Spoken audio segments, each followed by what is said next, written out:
¿Qué pasa, gente? Bienvenidos a Ryusei Comics. Hoy os traigo The Ultimates número 23, con guión de Dennis Camp y arte de Stephen Morian. Aquí os dejo la lista de reproducción. Espero que os mole. La historia comienza con Thor y Lady Sif liderando su ejército de asgardianos, junto a Hogun, Fandral y Volstagg, mientras alguien nos cuenta una historia, como si fuera un mito nórdico. Esta es una historia sobre una era en que los Old Gods, los viejos dioses, vivían y combatían en cielos sembrados de estrellas. Señores del rayo y damas de espadas brillantes, deidades sombrías y colosales, se alzan juntos contra las legiones infinitas del rey de las mentiras, Loki. Thor domina la contienda con el martillo en alto, invocando el rayo. A su lado, Sif se prepara para enfrentar con sus espadas a la horda de criaturas no muertas que los rodea por todas partes. Contra toda expectativa, Surtur, el destructor de Asgard y portador del Ragnarok, se alza del lado de los dioses, igualándose a los Allfathers.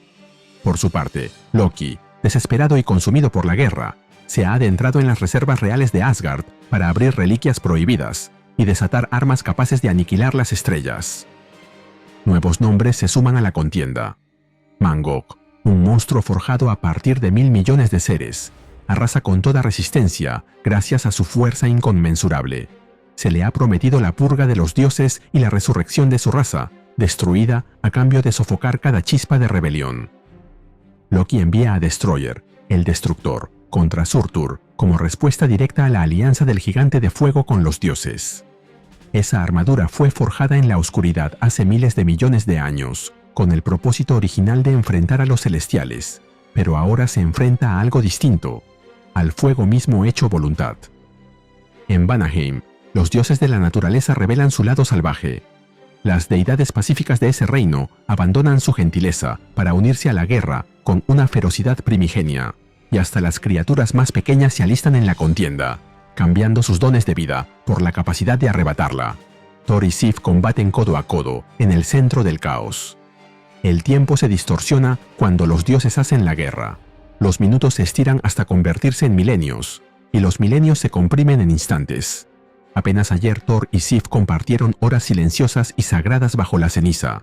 Apenas ayer Thor partió a sellar un trato secreto, manchado de hollín. Pero entre ese ayer y este momento, se abre ya una eternidad insalvable. La guerra se expande hasta Nidavellir. Los enanos, respaldados por los Aesir, han tomado el control de las fundiciones soberanas para reforjarlas como arsenales revolucionarios.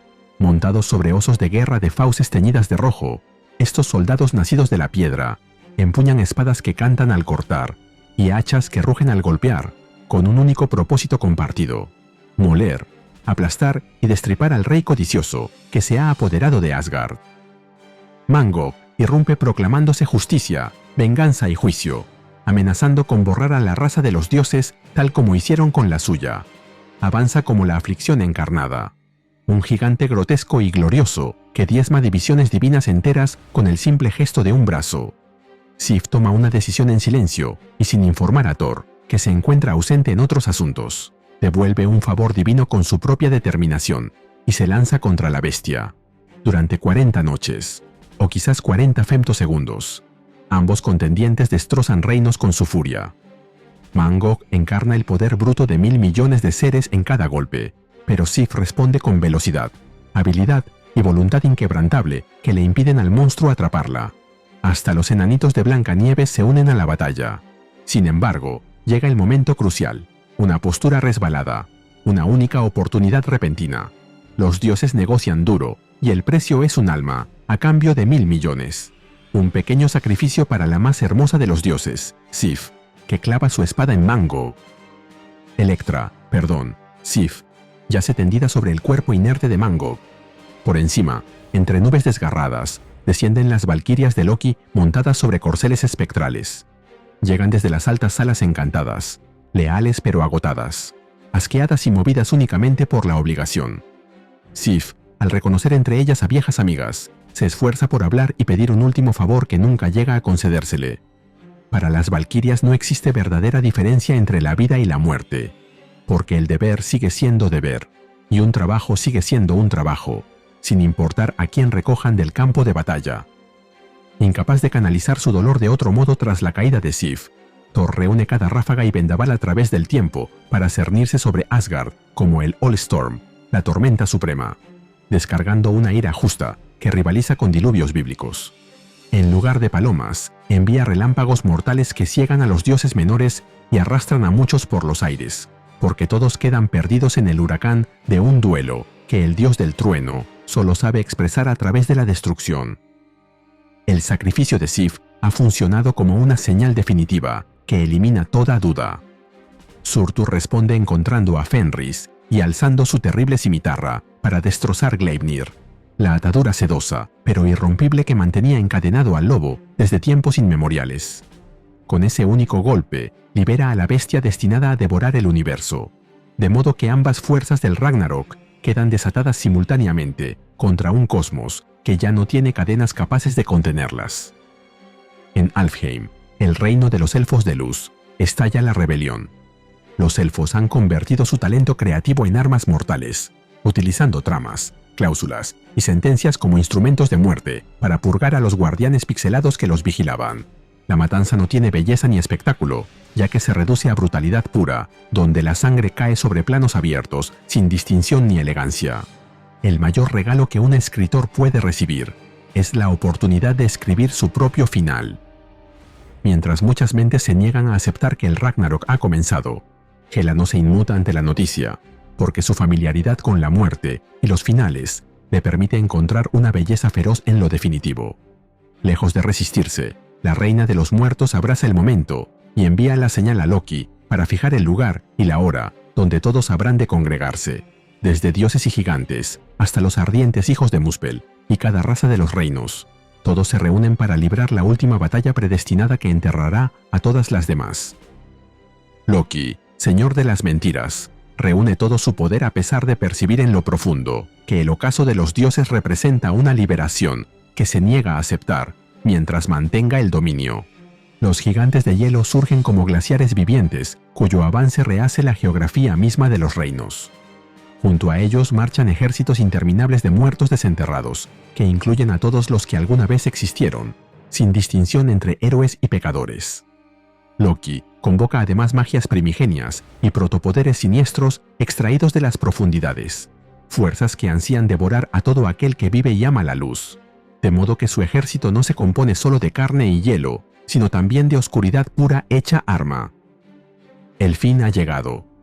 Heimdall fue el primero en caer, derribado por la propia Hela, mientras aún sostenía el Gjallarhorn en un último acto de desafío contra la profecía.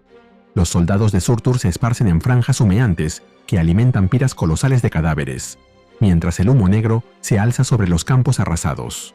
Los gigantes de hielo sucumben en llanuras congeladas, y los dioses se hunden atravesados por lanzas en pantanos inmundos, o se subliman en vapor ante las fuerzas de Muspelheim.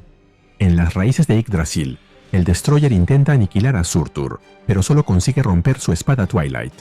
Esto no detiene al Señor del Fuego, que lo destruye con sus propias manos, funde sus restos hasta convertirlos en escoria, y reforja una nueva espada definitiva, con la que prende fuego al sagrado árbol del mundo, el World Tree. Mientras tanto, Loki derriba a Tyr entre carcajadas proclamando que ha acabado con la guerra, para después aniquilar por triplicado a los guerreros de Wodan. Y sobre todo este caos, el salvaje Fenris acecha al sol, cruzando el cielo, con un gruñido que anuncia que la oscuridad final está a punto de devorar la última luz de los reinos. Thor se eleva por encima de la batalla rugiente hasta alcanzar al voraz Fenris, que se lame los labios hambriento de sol y ansioso de devorar a los dioses. La figura diminuta del dios flota suspendida ante las fauces del lobo, insignificante frente a la bestia. Fenris le pregunta casi con asombro si no intentará detenerlo. Thor responde con tristeza que fue él mismo quien lo liberó. Esta confesión desconcierta al lobo, porque el Thor que tiene delante no se parece al que recuerda. Aunque tras babear materia oscura, decide que eso ya no le importa. Fenris cumple su función predestinada al tragarse el sol de un solo bocado, y después de eructar luz, se hunde saciado y desvergonzado en un sueño profundo, mientras la oscuridad definitiva cae sobre los reinos. La contienda regresa a lo que siempre fue, ya que los dos hermanos quedan amargamente atados el uno al otro. Loki, armado con Gungnir, intenta clavarla contra Thor, mientras le recrimina que lo ha arruinado todo como siempre. Aunque Loki está inundado de fuerza cósmica, su torpeza innata para el combate lo delata, de modo que Thor, aún más debilitado, aparta la lanza con soltura. Pelear nunca fue la especialidad de Loki, ni siquiera cuando eran niños. Mientras continúan peleando, Loki grita preguntándole por qué hace esto. Thor le responde que lo que es arriba también es abajo, y le exige que abandone su burdo disfraz, porque el cambio siempre fue su verdadera naturaleza. Y le recuerda que lo que él mismo apenas alcanza a ver, Loki lo percibió mucho antes. Thor y Loki caen juntos hacia una conflagración cósmica. Ya no pelean, se abrazan forzados por la caída, mientras se revela el sentido de este sacrificio. The Maker los había desanclado de la rueda del destino, ese ciclo donde tras el Ragnarok siempre venía el renacimiento. Sin un final verdadero las epopeyas quedan vacías, y sin renovación el mundo mortal se estanca.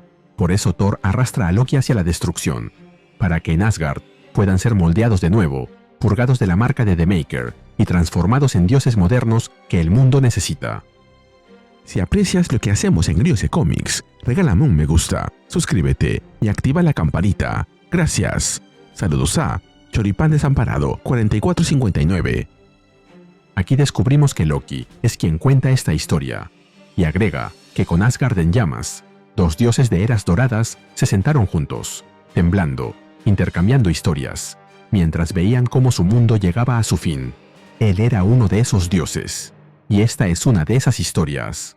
Loki rememora la era de los Old Gods, los dioses antiguos, un tiempo de serpientes colosales como planetas, corceles de 6 patas, y planes tan absurdos como divertidos. Una época en que el tiempo transcurría más despacio, la muerte era cotidiana, y cada rostro podía ocultar a un dios disfrazado o a un gigante al acecho, con inviernos tan despiadados que parecían eternos. Ellos eran dioses de martillos, tormentas, cielos y mentiras, cuyas acciones encarnaban las verdades de su era, aunque fueran mezquinas y brutales, porque nunca estuvieron destinados a perdurar. Finalmente, declara que hubo un tiempo en que los viejos dioses vivían. Y, mientras vemos cómo la guerra cósmica consume los últimos rincones de los reinos, concluye que también hubo otro tiempo en que los viejos dioses murieron, para que algo nuevo pudiera surgir después. Hola de nuevo, amigos. Aquí les comparto mi opinión del número. Este número me deja con una sensación bastante dividida, porque como pieza mitológica de Thor, Sif y el final de los viejos dioses tiene una fuerza muy clara, pero como penúltimo tramo de una serie que ya está casi en la puerta del cierre, me cayó raro. O sea, si esto hubiera llegado antes, con más espacio para respirar y para que Thor y Sif se sintieran más presentes dentro de la serie, probablemente la lectura sería muy distinta. Pero llegando tan tarde, y encima como puente hacia el final de Ultimate Endgame, algo más grande en teoría, se siente fuera de lugar. Aún así, siento que hay algo valioso en su ambición. El número quiere sonar como un mito contado alrededor de una fogata, con esa voz poética cargada de repeticiones, imágenes grandes y ritmo casi de canto antiguo. A ratos funciona bien, sobre todo cuando el dibujo acompaña esa escala exagerada de dioses, monstruos, fuego, tormentas y finales inevitables. Pero también puede sentirse demasiado verboso, lo que es incluso peor si el inglés no es tu idioma nativo, porque no todos puedan conectar con un cómic que se apoya tanto en la narración y tampoco en una progresión más directa de la trama. No sé, hay momentos donde esa forma eleva la historia y otros donde uno puede sentir que está leyendo algo más preocupado por sonar épico que por hacernos sentir cerca de los personajes. Lo que más me gustó fue Sif. Su sacrificio contra Mangog sí tiene peso, porque no se siente como una pelea cualquiera, sino como el punto que termina empujando al Ragnarok de verdad. Ella toma una decisión sin esperar a Thor, sin pedir permiso, y eso le da una presencia fuerte en medio de todo el caos. Pero justo ahí también aparece el problema. Thor y Sif han sido desaprovechados durante buena parte de la serie, por lo que su gran momento llega con una mezcla rara de emoción y frustración. Es fuerte, sí, pero también deja esa sensación de ¿por qué no tuvimos más de esto antes? Thor, por su parte, me gusta más cuando reacciona al dolor de Sif, porque convierte la pérdida en tormenta, como si no supiera procesar el duelo de otra manera. Esa parte sí se siente muy de él, más aún si lo dibujan como el dios bíblico. Loki funciona como villano porque no aparece solo como el tramposo de siempre, sino como alguien desesperado, aferrado al poder y negándose a aceptar que el final también puede ser una liberación. Y cuando se revela que él era quien contaba la historia, la lectura cambia un poco. Ya no es únicamente el enemigo que provocó el desastre, sino también alguien recordando una era que fue suya, con cariño, con miedo y quizá con cierta vergüenza. Esa dinámica final con Thor es de lo mejor del número, porque al final todo vuelve a ellos dos, hermanos peleando, cayendo, casi abrazados por la destrucción, unidos por una relación que nunca ha sido simple. También me pareció llamativo todo lo secundario que rodea la batalla. Surtur del lado de los dioses, Fenris devorando el sol, Hela aceptando el fin sin resistirse, las valquirias al mando de Loki, y los reinos convirtiendo su propia naturaleza en armas. Son ideas potentes, aunque algunas pasan tan rápido que uno quisiera más espacio para disfrutarlas. Y ahí queda la gran duda. ¿Este número es una despedida hermosa de los viejos dioses o una distracción demasiado tardía antes del final?